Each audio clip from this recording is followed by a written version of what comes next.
twazindutse mu bibanza bitandukanye, twagiye ku isoko kuri Kotebu, turaca ni mu mangazini atandukanye, twagiye gukora igikorwa twita mu gifaransa surveillance du marché. Mu bisanzwe ico gikorwa kiri mu vyo BBN ijejwe kugira ngo ibintu bidafise ivyangombwa ngo bije ku isoko ntibiba bikwiye kuja ku isoko. Nkuko mwabibonye ariko iwacu haracyariho ingorane cyane, kandi nkuko mwabibonye ibintu vyataye garanti navyo nyene ntibiba bikwiye kudandazwa. Ariko ngaho iwacu nkuko mwabibonye hari ibintu twagiye dukura ku isoko vyataye garanti.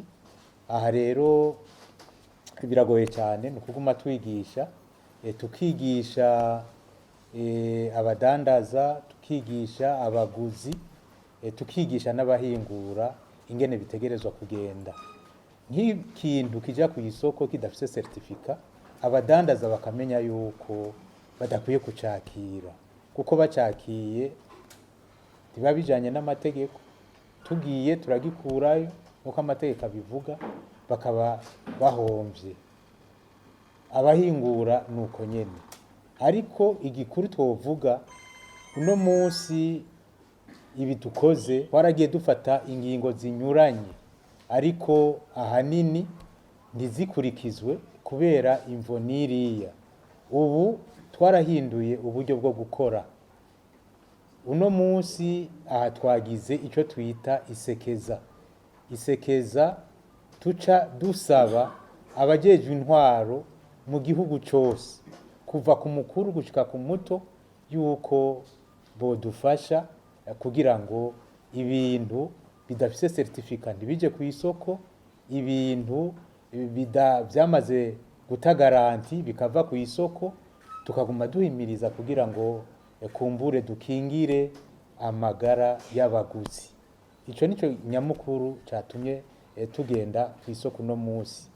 Uno munsi twagiye ku isoko kugira ngo dukureho ico bita mu gifaransa les produits périmés canke les produits non certifiés, kugira ngo tubandanye wa mugambi twatangura wo gukura ari amacupa akora rimwe mu bisanzwe, iwacu agakora kabiri gatatu kane, najanye nategerezwa kuva ku isoko hamwe n'ibindi bintu vyinshi vyagiye biba. Ubu turiko turanigana n'ibibazo bihanze igihugu.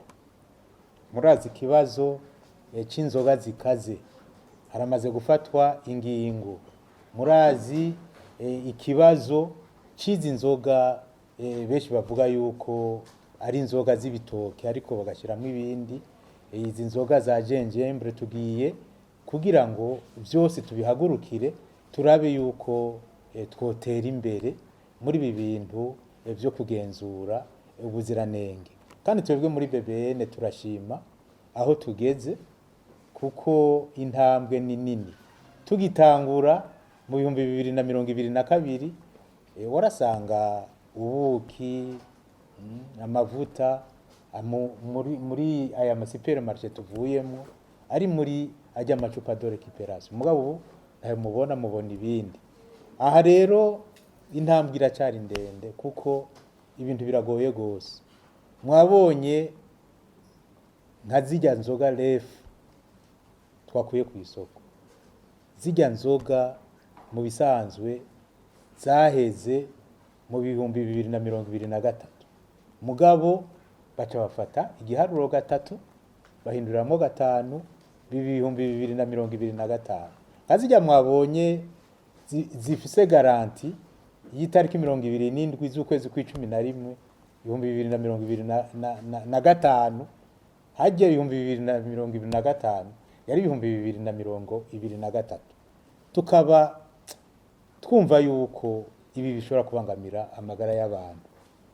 Ntituzogarukira ngaho gusa, twibaza yuko n'aba bahindagura ibintu polisi yodufasha kugira ngo bamenyekane iyi ngeso iveho, kuko irabangamira amagara y'abantu.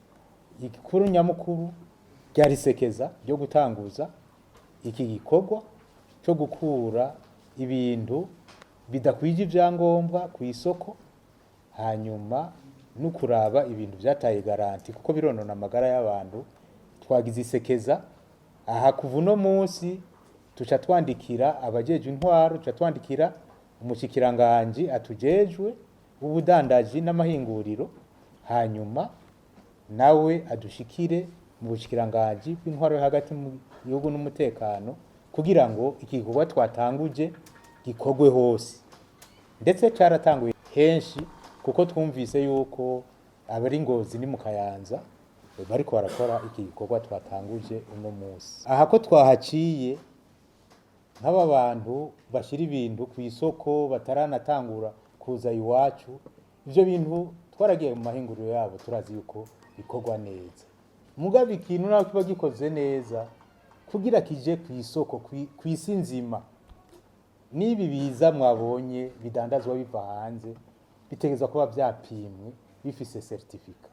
Aba bantu twabonye nka Sky biburinga, mwabonye amata yabo n'amata ari mu mabutike yose ajya mu bisanzwe mu mategeko twari kuyakurayo, mugabo kubera mu migenzo y'ikirundi gusesa amata umenga ni igicumuro, nico gituma twabiretse.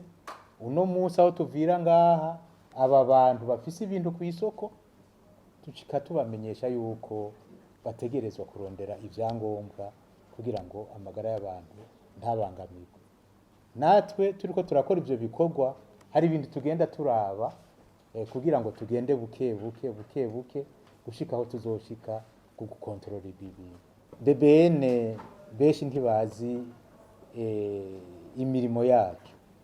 Nk'ubu umuntu avuga yuko dukwiye guhimiriza, nico gikorwa cyacu ca misi yose. Abakozi bacu bari muri service d'inspection bama ku isoko, bama mu mahinguriro, cyo kimwe n'abari muri service ya certification.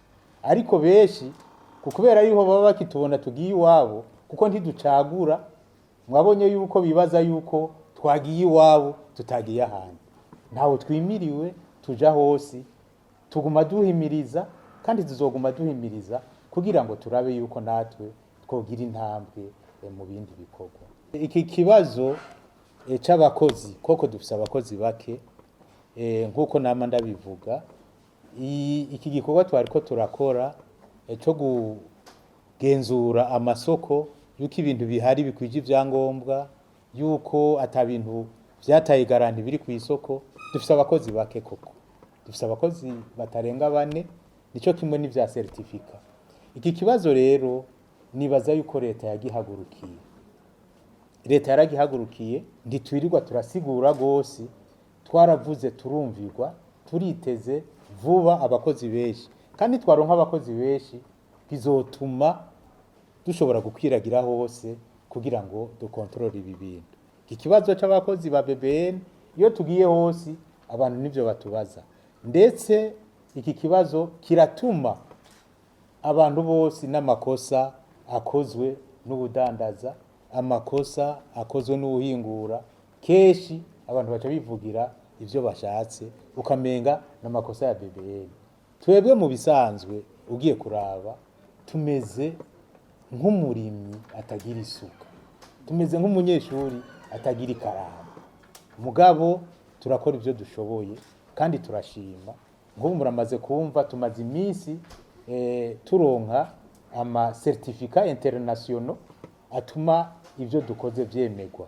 Nk'ibi turiko turababwira byo gukontrola ibintu ku isoko, twararonse certificat itwemeza mu makungu yuko ibi bikorwa vya inspection des produits alimentaires tubifitiye ububasha.